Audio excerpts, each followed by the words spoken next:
Talk to me a little bit about hyper productivity. Because someone turned to me the other day and said, you're very hyper productive. You know, you've got podcasts, you've got books, you're writing articles, you've got children, you've got a full-time job. Yeah.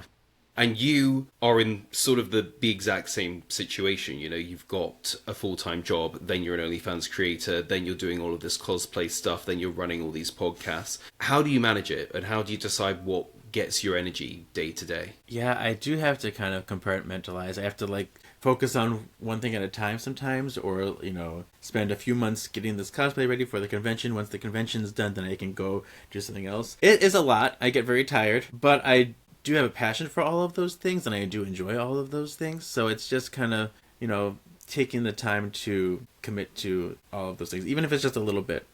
Do you have a plan, and does it ever become not fun?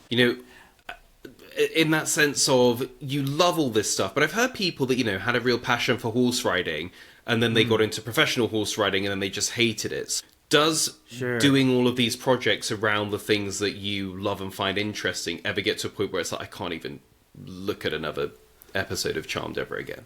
I don't think it's gotten to that point quite yet. I do think, the podcasting, because I would do 2 podcasts a week, one X-Men, one Charmed, and the grind of that can sometimes be challenging, because it's like, oh, I have to go do this again. But once I'm in it, once I'm doing the recording, I have so much fun, and I love talking about the Charmed, and I love, really laughing with my guests, and I love, using my knowledge and saying, oh, this is not correct, this thing written here is not correct. That is very exciting to me and very enjoyable for me. So once I'm doing the recording, I forget all that. So it's kind of like I'm more constrained by the just idea of the work that's to come, and then when I do it, I'm okay. How do you manage things then? Do you have a sort of to-do list, a calendar, a plan? Because I would say, with all of the different things that I'm doing, it's kind of like I have a plan, but also you sometimes can't force yourself to be motivated for things that you're not in the mood for. Like, there might be times where I'm like, I want to edit a video, so I'll do that. Or there might be other times where I'm like, okay, I'm going to answer a question for the advice column because I'm in that kind of mood. But sometimes, because things come from your passion in the things that we both do, there are times where it's like, oh my God, they're on my back. They need another advice column. I got to get that done, but I'm just not in the headspace to wade through someone else's problems right now and try and come up with constructive solutions. So how do you balance that? Yeah. I know, because sometimes it gets with the gym. It's like, oh, that's what sometimes gets sacrificed, because it's like, oh, I've done all this stuff, but I should go work out. I should get that, and then I'm too tired, or I don't have the energy, or or just gotten really late in the day, and I just need to go to bed. So with that, or even doing the OnlyFans stuff, I just do not have, my body is not ready for any of that, so I have to say, no, I have to do it later. I'm just going to chill out and watch TV because that's what's healthier for me right now. So you do have to just kind of listen to your brain and listen to your body. And if it needs a rest, you need to honor that rest. Yeah.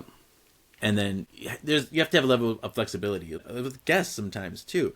I have to work off their schedule, and we pick a date, and they have something come up. We have to move it around. And with this podcast, we had to do that. So yeah, you have to have a level of flexibility when you do that too, just because people are people and things happen. Do you ever worry that it'll all fall apart? Do you think that it would be hard for you if you just said, right, I'm having a year off, no projects? Who would you be? Oh man, that would be tricky. Yeah, because you do get so much of your identity in the things you do. I'm sure I could do that if I chose to. And because even if I'm stopping projects, I'm still me, and those things still exist in me. So I could maybe post, here's the episode of Charmed I'm watching today. Even though I'm not doing a podcast, I'm still part of me. And so knowing that you're still you without even all the work you do, I think that's a good reminder to keep you going.